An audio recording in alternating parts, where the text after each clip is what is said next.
November 19th, 2024 meeting of the Bolton Conservation Commission. And pursuant to the amendment of Bill H3548 and Governor Healy signing such amendment into law in March of 2023, expressing certain provisions of the open meeting law, this public meeting of the Town of Bolton Conservation Commission is being conducted via remote participation. No in-person attendance of members of the public will be permitted, but the public can access this meeting while in progress by Zoom Video Communications, Inc. Members of the public attending this meeting virtually will be allowed to make comments if they wish to do so during the portion of the hearing designated for public comment by telephone, cell phone, or personal computer using Zoom. A few guidelines for participants. Please utilize the chat or raise hand function to address the board. Individuals will remain on mute until they have been addressed by the board, and participants are required to display their first and last names. That said, by tradition, we will start with a roll call of present commission members. I am Brian Barabee. Paul Brandvold. Jim Garrity.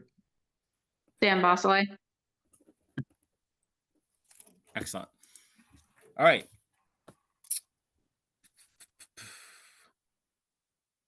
First up, I'm sorry, Lauren.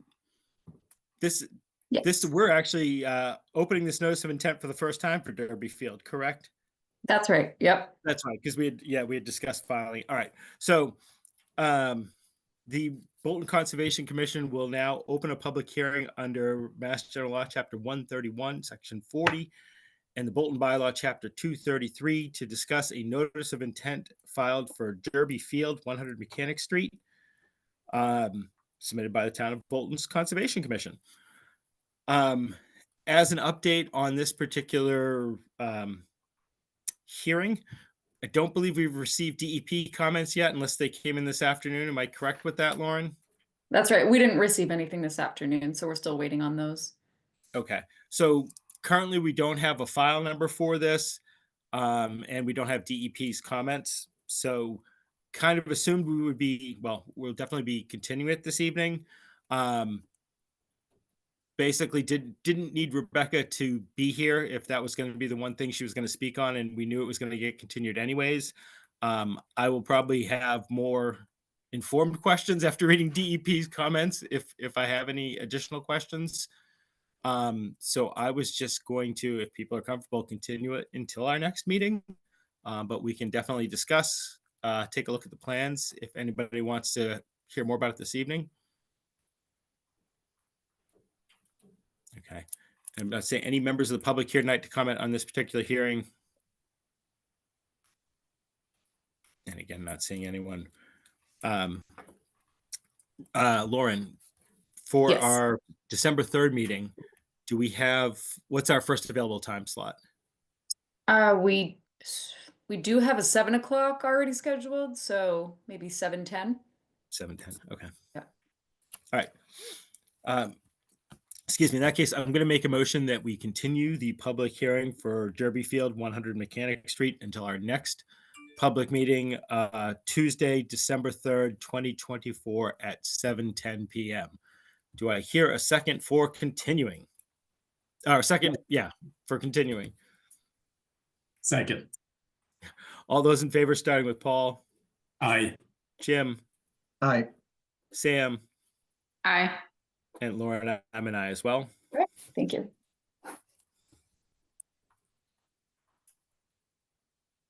Okay. Next up on our agenda, we did have our discussion. Go ahead, Lauren. I was just going to say we have no other timed hearings, so we don't need to We can really wait go until in 7:10 as we normally would. Okay. Hold on. I guess, and I'll probably just try to go down in order, unless somebody wants to take something in a different order. Please feel free to raise a hand. As far as as I pull up my agenda, I swear I had it here and then I closed it instead of moving off it. There we go. Next up was our the request for a certificate of compliance for 38 Long Hill Road.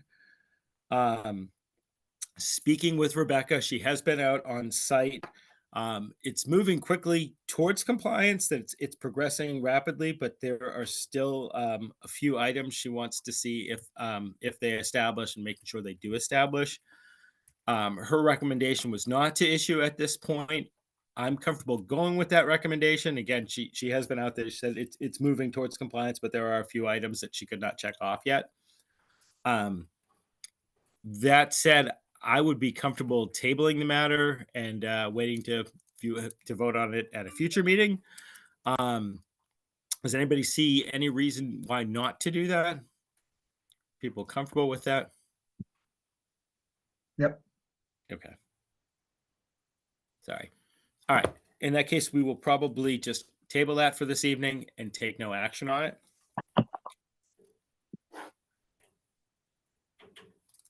Okay. Next up is the request for a certificate of compliance for 40 Hudson Road. I am correct. All right. And again, speaking with Rebecca on this one, she has been out to the site. It appears that everything, they are in compliance with everything that was in the order of conditions. And she saw no reason for us not to order to issue a certificate of compliance. Does anyone see any reason why we wouldn't issue it? Anybody have any additional questions, comments, or thoughts? Is Jack here to talk about it? I'm here just in case we need to talk about it, but it sounds like everything's all set. Thanks, Sam. Thanks, Jack. Sam, did you have any questions for Jack, or did you want to? Okay. Nope. I saw him come off camera and I figured he might have something to say, but I wasn't quite sure. Okay.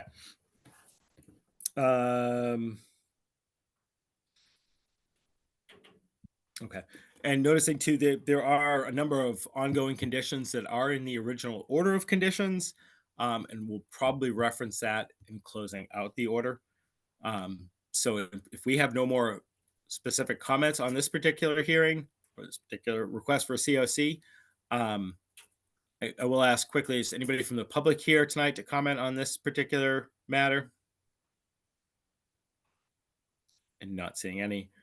I'm going to make a motion that we issue a certificate of compliance for 40 Hudson Road with ongoing conditions to be as stated in the conditions in perpetuity within the original order of conditions, DEP file number 112-0726. Do I hear a second for issuing the COC? Brian, point of order, just a quick question. Is this a roll call or is this a roll call? Oh, That's right. Yes, certificate of compliance actually should be a roll call vote. Okay, so don't need to close, or I can But basically we just can still mention the ongoing conditions. So yeah, but it would be a roll call vote. okay, and I can just call that if I'm Yeah. I've been doing this long enough. I should remember these things. Okay, in that case, I'm going to call for a roll call vote to issue the certificate of compliance for 40 Hudson Road with the following ongoing condition, that ongoing conditions as stated in the conditions in perpetuity within the original order of conditions, DEP file number 112-0726, be applied. All those in favor of issuing this COC with those ongoing conditions, please say aye, starting with Paul. Aye. Jim. Aye. Sam. Aye. And Lauren, I'm an aye as well. All right, thank you. Okay. So now for our multiple loyal listeners at home, I'm actually going to turn the meeting over to our Vice Chair, Jim Garrity, for the main purposes that I've recused myself from the hearing that he is about to discuss. So Jim, please take it away when ready. Oh, thank you, Brian. So next up is a request for a certificate of compliance for 31 Manor Road, map 4C, parcel 19, submitted by Matthew Morrow. This is for the construction of a septic system and a garage addition. And according to Brian and Rebecca that have been out there, it appears that it is in compliance. And I believe in looking at, in our package, there is some pictures of the work that has been done. If I can share that if anyone wants to see that. Do you want me to share that, Jim? Yeah, let me just, I'll share my screen. Can you guys see my screen? No, Not yet. Okay. Oh, can you guys see my screen?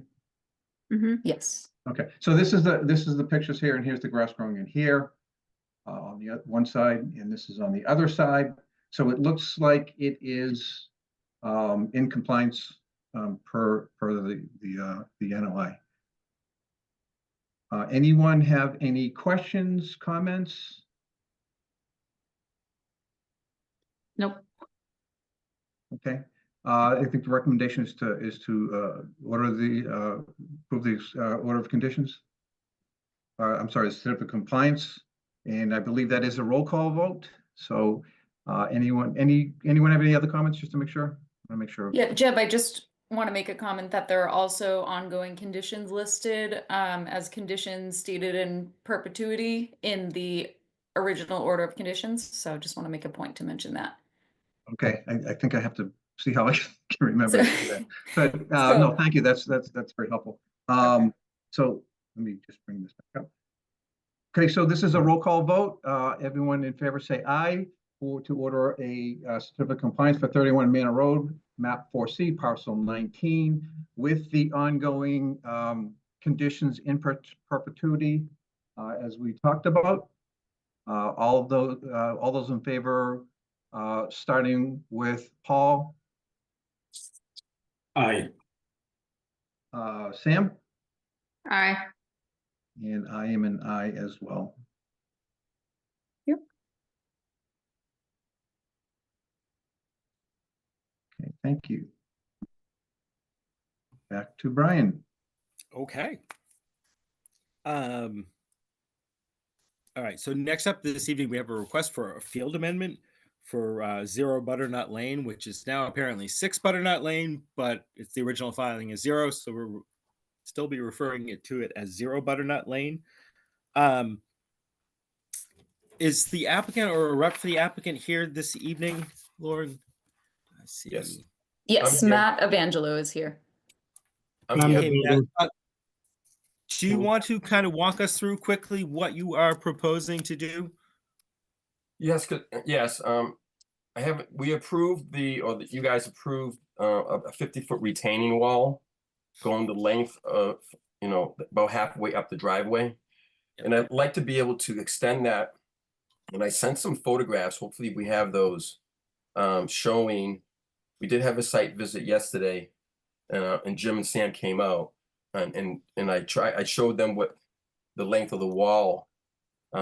The original proposed wall is actually going to be too short to keep all that gravel and erosion away from the conservation area.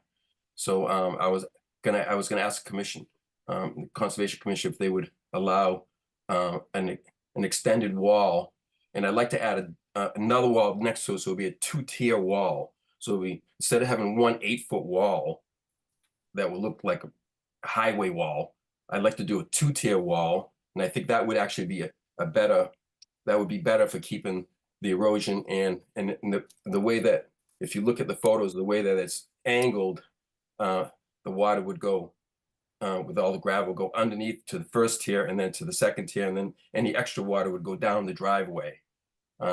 So that's what I'm hoping that we could do, and so that's what I'm asking the Conservation Commission to allow. Okay. And can I ask if anybody who was out on the site visit, if you can give us a quick update or what you saw in the field, or what you, any recommendations you might have had of what you were seeing out in the field? And Lauren, could I ask you, could you share your screen and pull up Sure. kind of the proposed the new with showing the 2 walls? So I'll show you the photos first, and then we can Yep. go to the plans.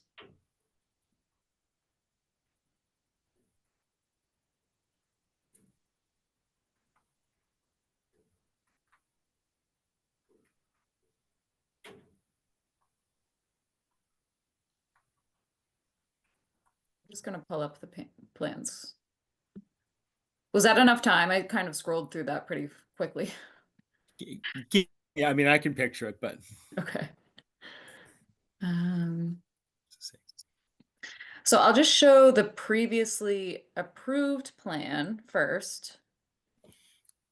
And I'm sorry, I can't rotate it on my screen. But you can see the retaining walls here that were approved is this one here going along the driveway. And then this other one right here. And then the proposed plan is right here. So it would be an extension of this retaining wall along the driveway and then an extension down here as well.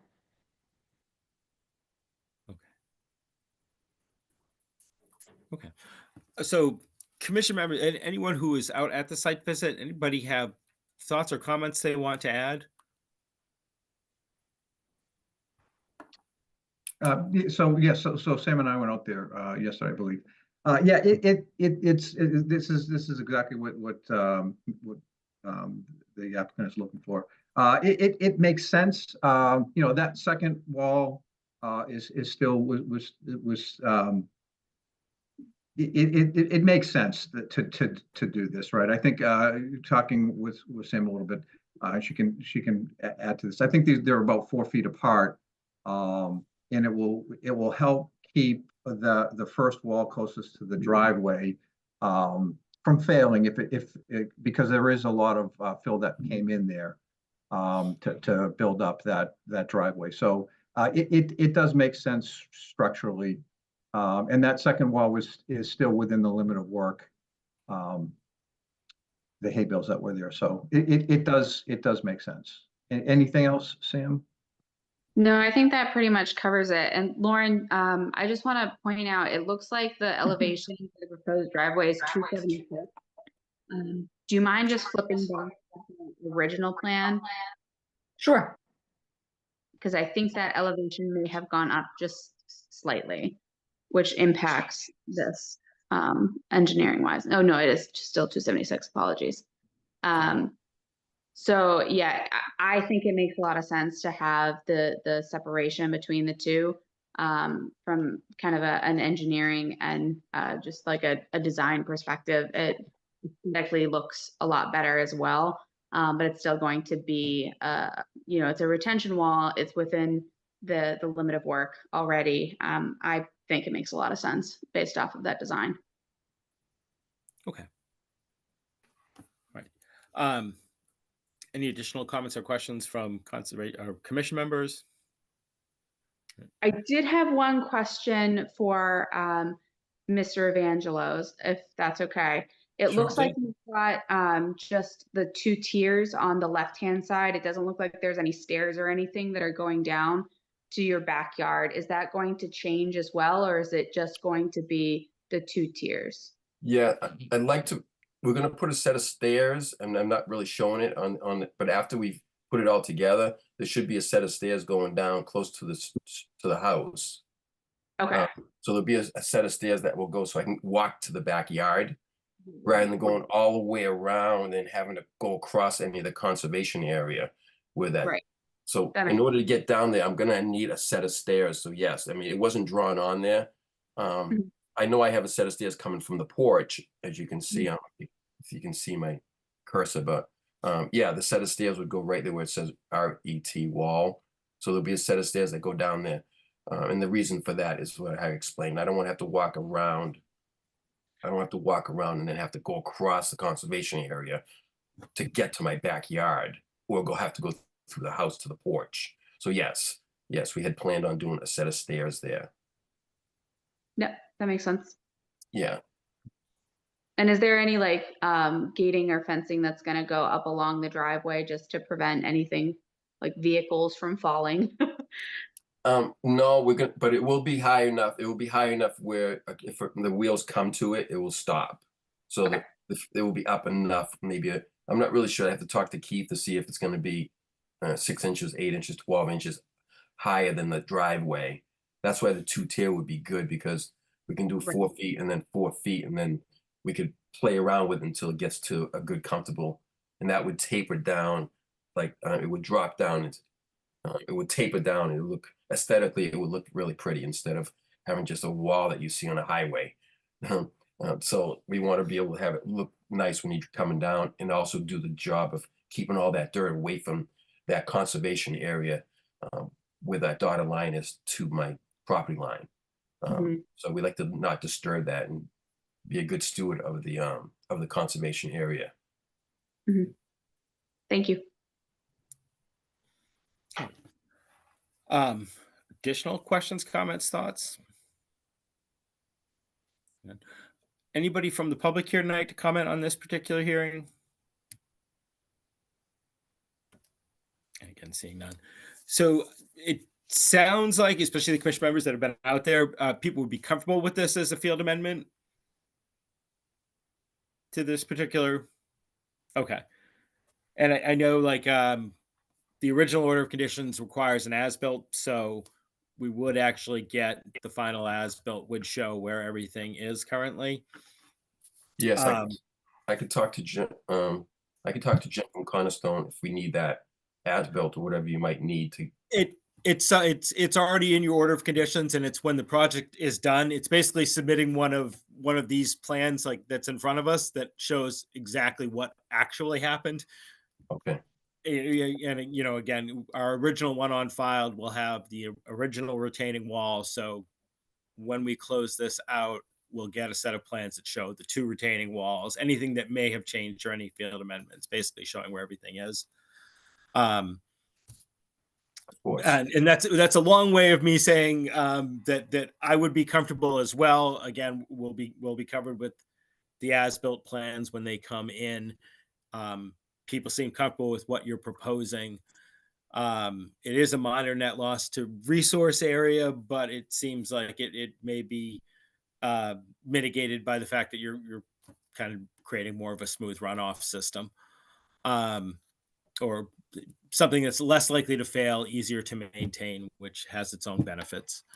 So that said, I believe this is one we do by roll call vote as well. That I'm going to call for a roll call vote for us to allow the 2 field amendments for 0 Butternut Lane as discussed and proposed at this evening's meeting. All those in favor of allowing these 2 field amendments, please say aye. Starting with Paul. Aye. Jim. Aye. Sam. Aye. And Lauren, I'm an aye as well. Okay. Thanks. Thank you so much. I can get that wall in before the winter. Yeah. Good I luck. appreciate that, you guys, for working with me. Take care. Okay. Good night now. Good night. Thank you again.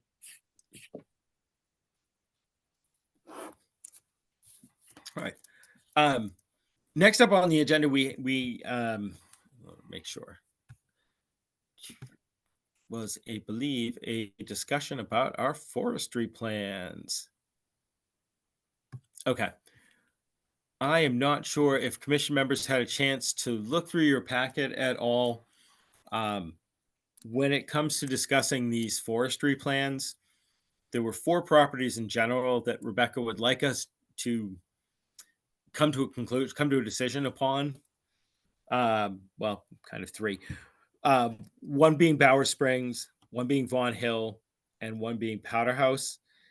The other one was the Taggart property, but I believe Taggart is already in general forestry. I think that was part of what it was placed already. But it's something that we can, I believe, change or alter. But regarding those 4 properties, there are 3 types of forest management plans. You should see them in your packet. I know they're on the annotated agenda. That's the links I was using to get to them before. One of them, it's kind of more bird centric. It focuses a little bit more on birds. One is more climate centric. It focuses more on carbon sequestration, climate adaptation, climate benefits from forestry.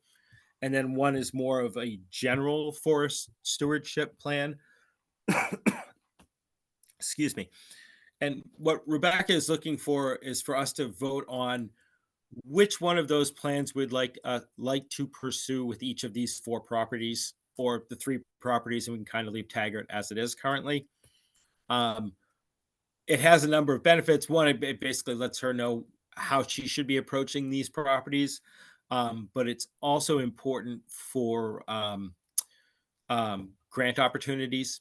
That as she's pursuing funding for certain things, there's certain funding available for different forestry programs and what they're targeting. All of that said, does anybody had a chance to look through any of those? Anybody have strong thoughts on which forest management program they thought might be best for any of those particular areas? And again, it was Bowers, Vaughan Hill, Powder House, and Taggart. I didn't see anything in the packet that went into any level of detail, Brian. Did I miss something or? Oh, I think it's in the annotated Yeah. agenda. It is. I was gonna say that's where I found there were links to what those different programs mean. Oh, okay. And Okay. okay, Lauren, Okay. did we Yes. have a timeline on this one? I don't know if Rebecca is in the process of trying to submit any grants. Yeah, I was actually just looking through my notes too to see if there was a deadline. I don't have anything written down. I'm sure the sooner the better. Yeah, I don't I just don't. remember. Yeah, I think she would like to get a vote as soon as possible. Okay, because Jim, Sam Paul, if anybody needs more time or wants more time to kind of read through those, look into them, try to think of which one's best. If you haven't been out to any of those properties recently and you want to go back out there, I think we can probably hold off until our next meeting. But as Lauren was saying, like it's something we probably want to establish as soon as possible. I am comfortable looking at all 4 of them tonight. I mean, I did a quick down and dirty read through of those 3 different options and what they entail. Tried to put some thought into how some of these properties are used, and I, for me, and it was just kind of moving things around. I could see Vaughan Hills being the bird centric. It is prime birding habitat. Some of the areas out there, and it would give us at least one property where we're looking towards birding. And then when it comes to the other properties, for Bowers Springs, I thought just general forestry. Bowers is so overused, not overused, but it's such a highly used property.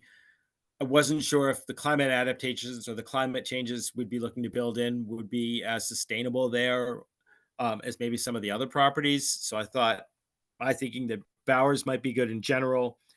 Taggart, I would almost leave alone. It's in general currently too. Taggart is one I actually thought might be good for climate, which again, if people want more time to read through or to go out to any of the properties, that's one I could see being more climate centric or general forestry. And Powder House was the same. I kind of saw it as general forestry, but I could also see it trying to be more climate specific forestry. I didn't see the bird specific really as powerful for Powder House, Bowers or Taggart. If anything, I would see that at Vaughan Hill. But you can convince me Vaughan Hill would be better served in climate or general forestry.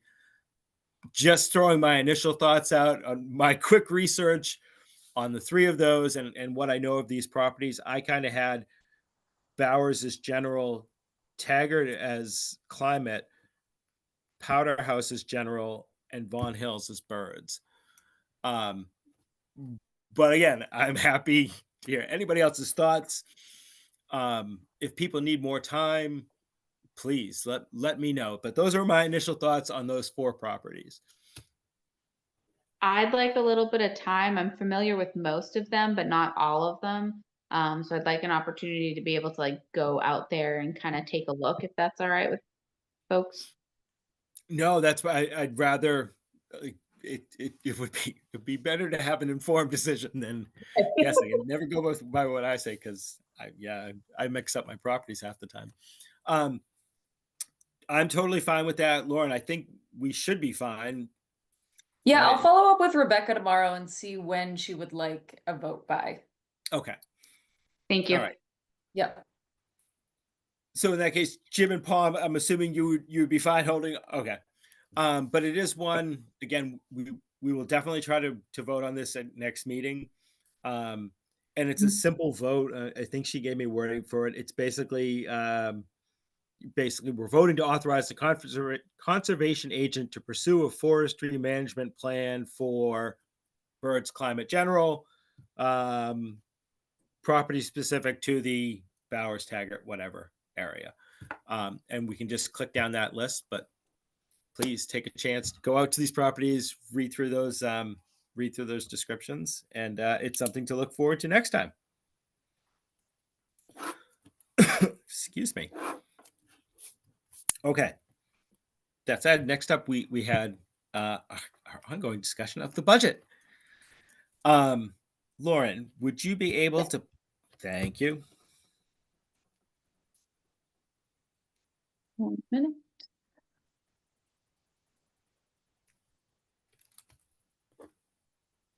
Okay. While Lauren pulls it up, basically we had all kind of approved it last time. Rebecca is looking for a vote. Let's see. Vote to submit the budget as drafted to advisory and select board for review. And that's if nobody has any additional questions, concerns, or revisions.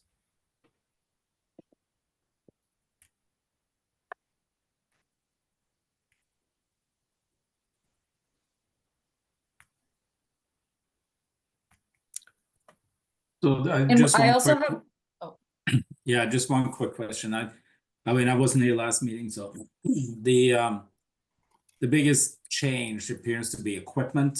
So was there some specific equipment we acquired this year that was a one-time that's not happening again? I believe that was for the brush hog.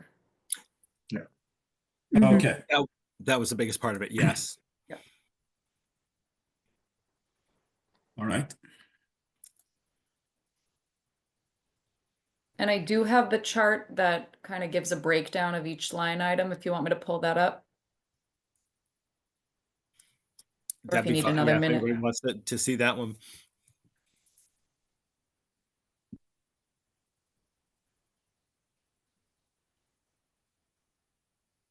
I don't remember where it was. It's at the bottom of that. Yes. Yeah, here we go. Are you able to blow it up a little? Sure. I'll just have to, just let me know when to scroll down. Just roll.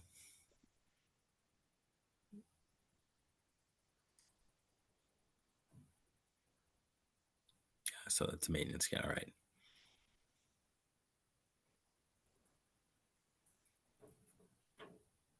I mean, I'm good with that. If you want to scroll down further, I'm not sure if everyone else is.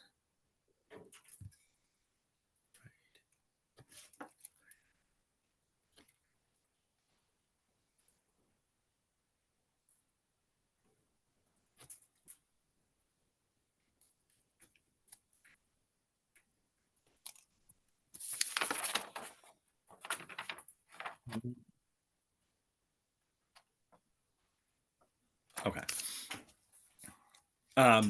Any questions on concerns, thoughts on what we're seeing here? People still relatively comfortable with this? All right. Yep.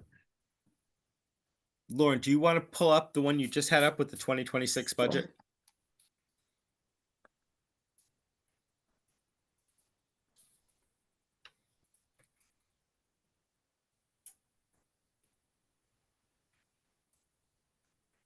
Okay. So I'm going to call for a roll call vote.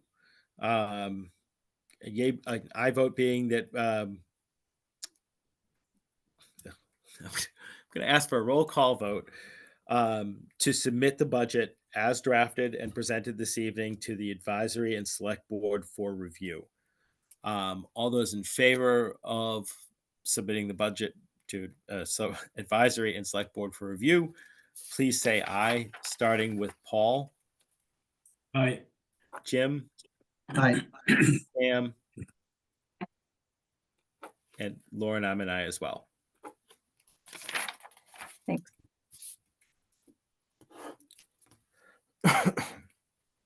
Excuse me. Lauren, Mhm. when you have a moment, are you able to pull up the bylaw fee schedule revisions, Sure. the proposed possible ones?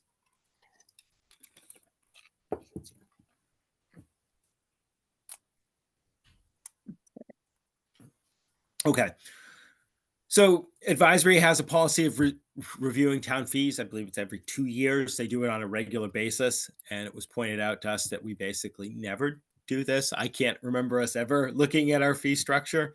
And it was advised that we probably should take a look at it.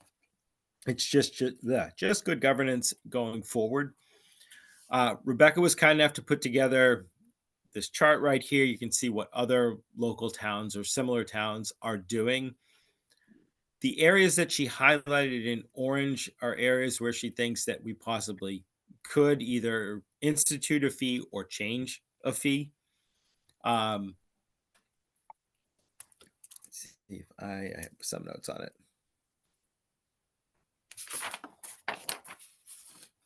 Okay.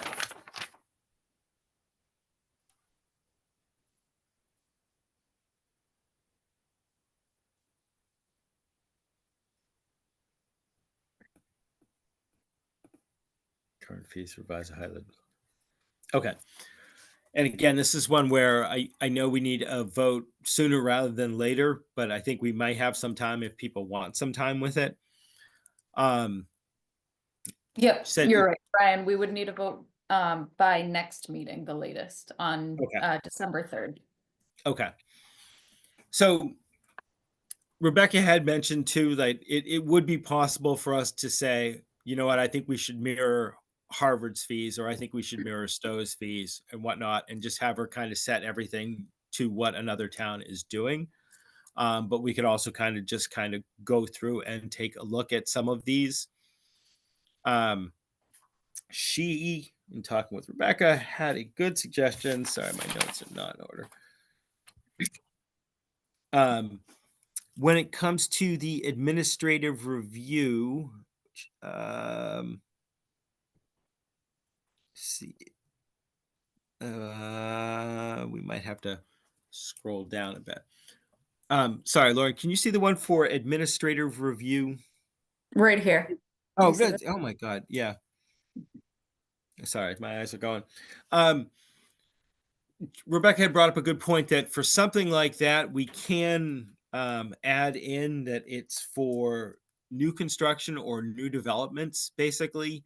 When it comes to that administrative review, sometimes people from town will ask her, questions about, can I do this on my property, or what are these ongoing conditions saying about my property, and what could I possibly do? And Rebecca is really good at taking the time to work with people, pull the order of conditions, any ongoing orders, look that stuff up and let them know what's going on. It's kind of part of a town service.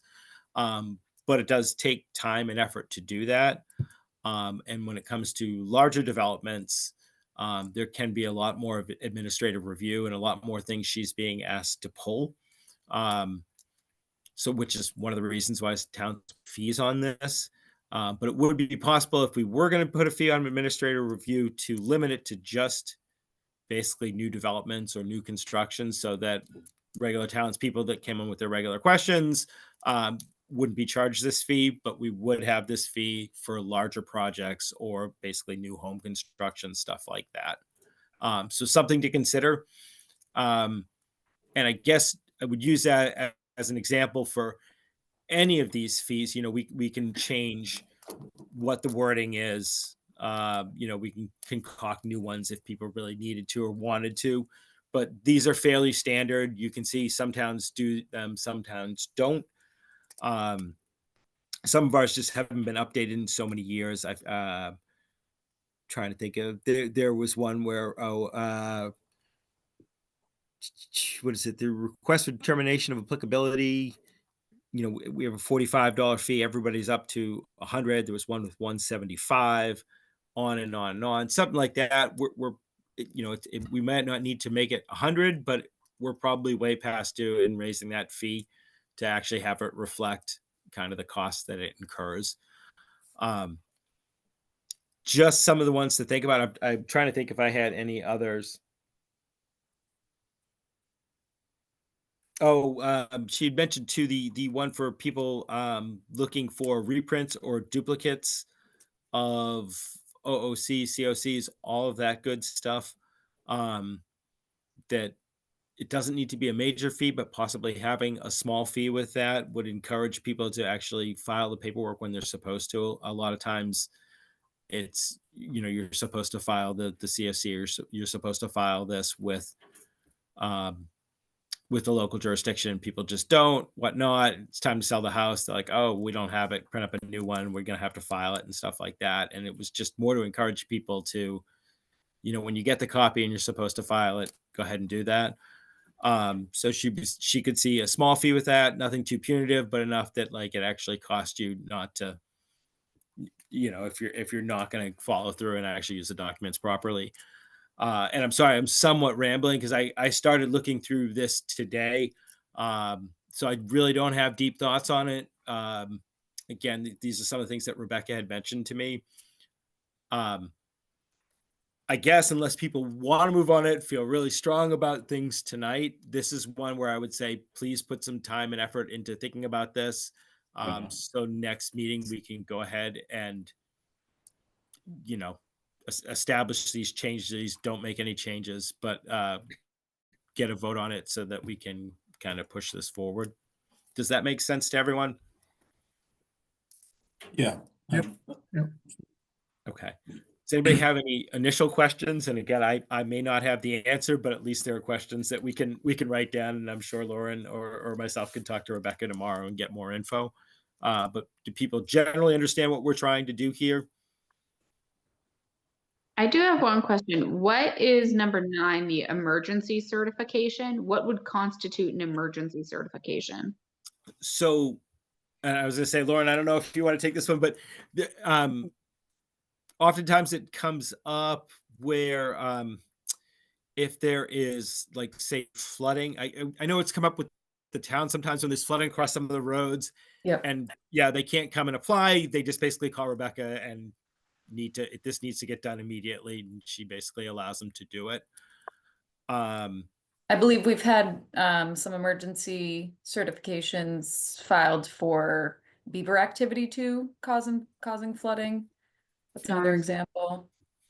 That makes sense. Sorry. I said darn beavers. Oh, yeah.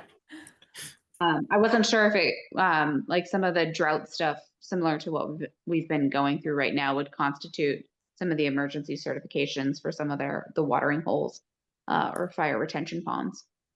I see.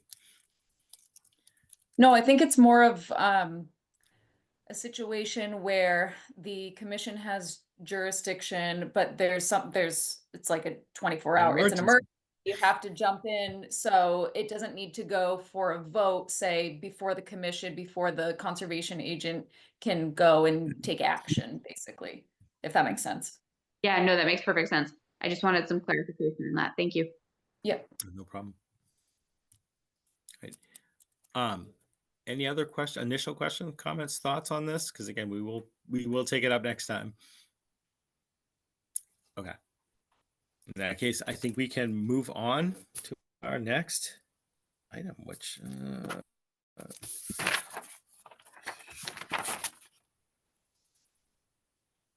well, I think we've gotten through this. There are no changes to the enforcement orders, no updates on that. Did commission members have a chance to look through the November 5th meeting minutes? If so, any edits, corrections, changes? If not, does anybody need more time to read through those meeting minutes? I think everybody looking comfortable. I'd like to make a motion that we approve the minutes for our November 5th, 2024 meeting as drafted and submitted at this evening's meeting. Do I hear a second for minute approval? Second. All those in favor, starting with Paul, Abstain, I wasn't there. Jim, Aye. Sam, Aye. and Lauren, I'm an aye as well. Okay, thank you.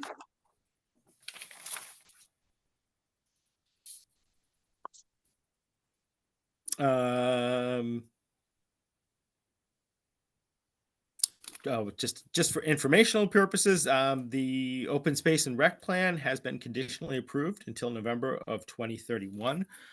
So thank you to everybody who worked on that and was a part of that.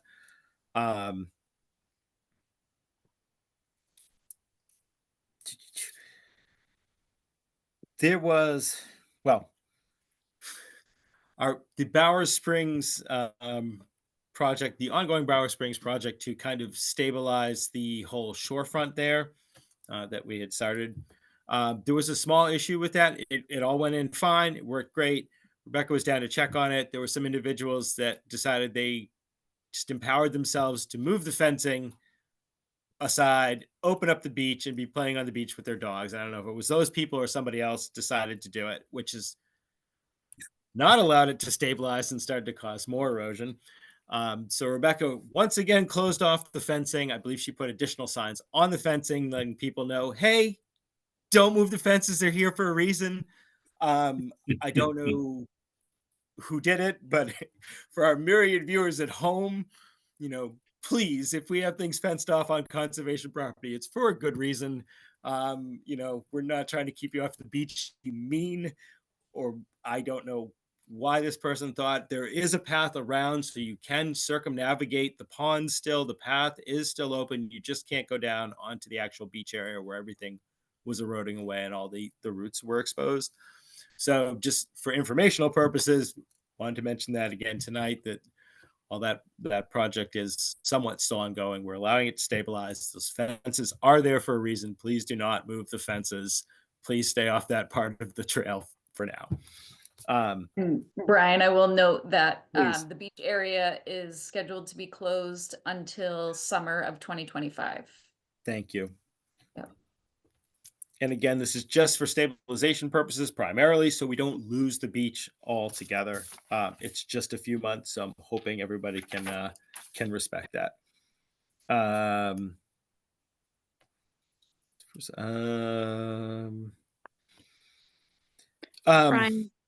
Go ahead, Brian, Sam. question on that one. Was Rebecca just kind of going out there just like on a whim? Because I mean, that's a good catch. It is, and that's why, she saw some people using it and kind of walking away, and I might be paraphrasing. This was me talking to her, so secondhand, but and I believe she had no way of maybe they're the people who moved the fence and thought they could, or maybe the fence was already moved.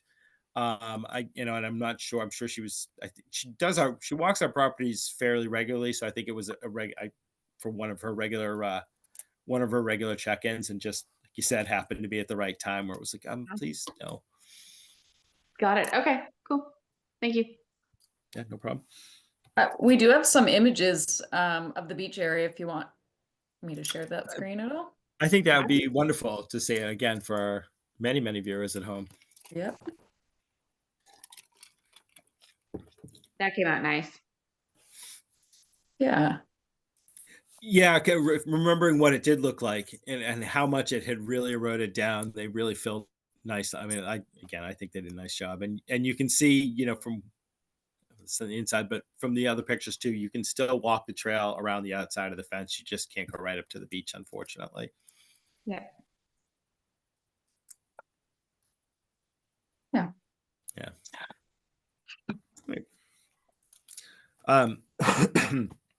Excuse me. Don't believe there's any updates to the Forest Legacy program. As far as the Trails Connectivity Improvement Project goes, there is a call for volunteers this coming Saturday, November 23rd, at the Annie Moore Conservation area to put in, basically to help form Bucket Brigade to move in a lot of that bridging and help them finish that trail. It's going to start around 11 at Annie Moore. I think they have about 10 people, but they could really use some more. Anybody who is interested, can check in with either Lauren or Rebecca, or go to the town's website, and it's probably also on the Bolton Trail Committee website, or yeah, Bolton Trail Committee, Bolton Trails. Yep, that's right. So, but again, I thank all of the people who are planning to go out there already, but if anybody else has the time, it would be greatly appreciated.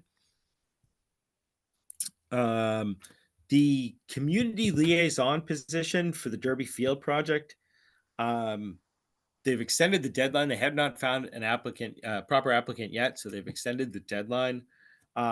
Just so people wait, this is a paid position. It's also partially remote. So if people know somebody who is looking for a job like this, please let them know. You can find information on our website. And again, they can go to the Concom site, or I believe it's on the town's the town's general website as well.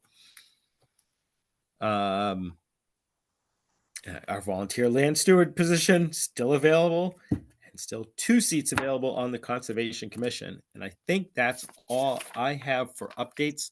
Lauren, is there anything I am missing, or any new updates? I think you covered it all. Okay. Any commission members have any new business, anything they would like to discuss? Just scream into the void. Seeing none, I'm going to make a motion that we adjourn the November 19th, 2024 meeting of the Bolton Conservation Commission. Do I hear a second for adjourning? Second. All those in favor, starting with Paul, Aye. Jim, Aye. Sam, Aye. and Lauren. I'm an aye as well. Okay, thank you. All right, everybody have a lovely Thanksgiving, and we'll see you in 2 weeks, if not before. Thank you, Brian. Take care. Thank you. Good night. Good night.